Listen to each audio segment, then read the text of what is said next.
Le palais royal a été construit en plusieurs fois.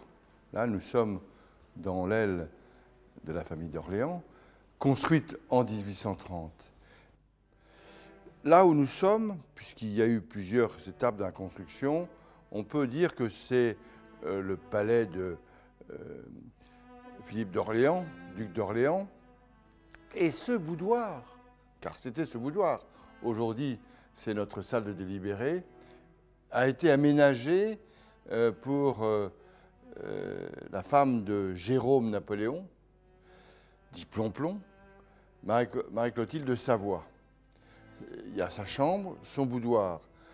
Vous êtes ici dans une magnifique pièce qui est aujourd'hui le bureau du président du Conseil constitutionnel, qui était jadis la chambre à coucher de Marie-Clotilde de Savoie.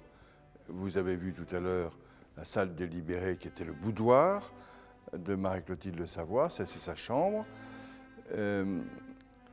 Magnifique espace qui débouche, qui donne sur le jardin et qui n'a pas bougé ou très peu bougé par rapport à ce qu'elle était à l'origine.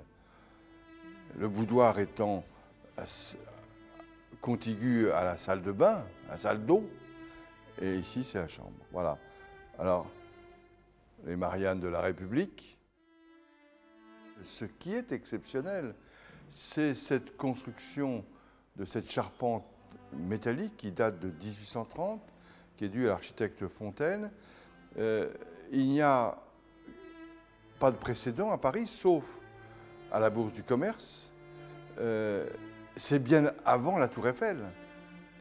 Cette construction qu'on vient de redécouvrir, puisque il y a quelques années, il y avait des murs, un plafond, et on ne voyait pas cette charpente.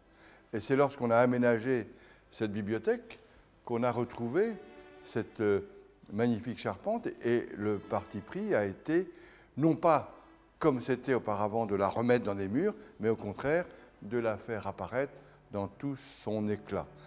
On pense d'ailleurs que cette charpente a été fondue sur place, car ils avaient installé au rez-de-chaussée une fonderie, et l'arc de cercle a été fondu ici, et c'est un travail tout à fait exceptionnel pour l'époque.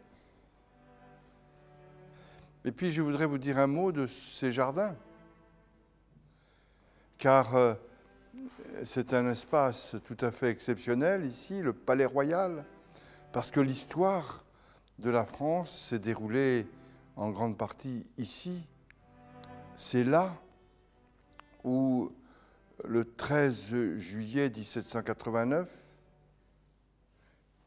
il est tard, en fin de journée, tout d'un coup, un homme se met à crier « Citoyens, citoyennes !» Les gens s'agglutinent autour de lui. C'est Camille Desmoulins, il va haranguer la foule et c'est le début de la Révolution.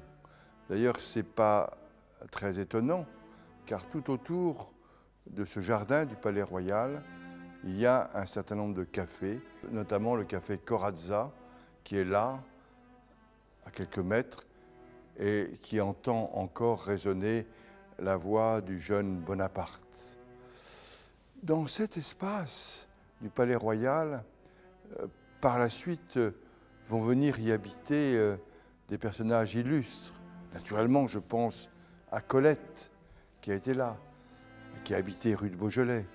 Mais je pense aussi à Cocteau et Jean Marais, Malraux et Louise de Villemorin, Mireille et Emmanuel Berle. Je pense à Sacha Guitry. Et dans ces jardins venait se promener Giraudoux.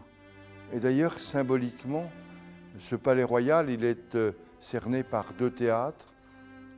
Le théâtre de la Comédie Française, qui est à côté du Conseil constitutionnel et qui avant était en face. C'était là d'ailleurs où Molière a eu son malaise.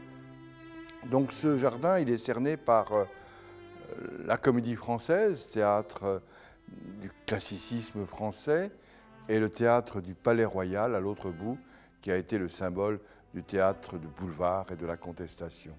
Cet endroit est un endroit où souffle un air particulier. C'est l'air de l'histoire de la France, de l'histoire politique et de l'histoire littéraire et artistique.